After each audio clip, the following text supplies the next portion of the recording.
guys! Okay, so this is our 4th day of our Bacolod tour. So ito na yung pinaka-highlight ng aming pagpunta doon, ang Mascara Festival. So it's October 22. So bago kami pumunta doon sa street dancing location, pumunta muna kami sa Manukan Country para kumain ng lunch. Siyempre, ang order namin ay walang kamatayang chicken inasal na meat. So ito na yung pinaka-highlight ng aming event, ang Mascara Festival Street Dancing. So ang saya, napakakulay at ang dami-daming mga tao. Siyempre, kasi nga ito yung pinupuntahan talaga na event ng lahat. So different mascaras. Kaya lang, unfortunately, medyo sumawa ang pakiramdam dito ni Lance. Kaya hindi siya masyadong makapagpa-picture. Wala siya sa mood. Tapos nung time na yun, medyo umaambon-ambon pa. Kaya parang hindi siya masyadong nag-enjoy. So story time muna ulit tayo, no? So para malaman nyo kung bakit merong Mascara Festival. So ang Mascara Festival ay ipinagdiriwang sa Bacolod tuwing October. So kilala ito bilang isa sa pinakamakulay na pagdiriwang na kinagawian ng pagdiriwang sa Bacolod, na kinatatampukan ng parada ng mga militar, pagkilala sa ilang mga piling personalidad at mga programang musikal tuwing anibersaryo ng pagkakatatag ng naturang lungsod. So nagsimula ang kasaysayan ng Mascara Festival noong 1980 nang dumanas ng krisis pang ekonomiya ang mga taga-nayon sa Bacolod. Ang pangunahing ikinabubuhay ng mga tao sa Bacolod noon ay ang pagsasaka ng tubo.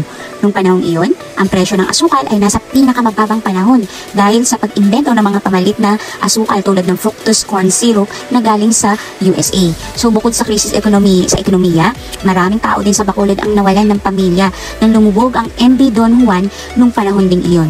So nasa 700 tao kabilang na ang mga taga-nayon ng Bacolod ang nasawi sa trahedyang iyon. So upang malabanan ang kalungkutan, ang lokal na pamahalaan kasama ang mga taga-nayon ay nagsagawa ng isang pagdiriwang ng mga ngiti sa pag-asang ang lungsod ay palaging magiging matibay at laging ligtas at kahit na sa pinakamahirap na sandali ng kanilang buhay.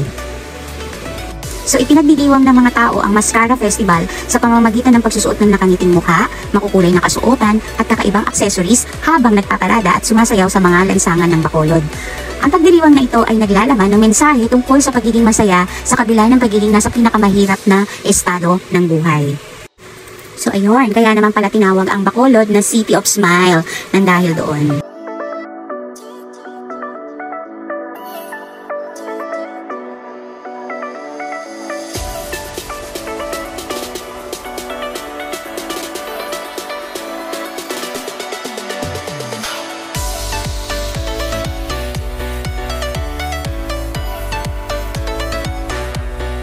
So I think ito na yung pinaka-last na nagsayaw that time. So yun, nagmerienda muna kami sa tabi-tabi at pagkatapos na uwi na. Ayun, dahil nga masama rin ang pakiramdam ng Lance, kailangan na namin umuwi after na itong parade. So yun, thank you so much for watching and don't forget to subscribe on my channel.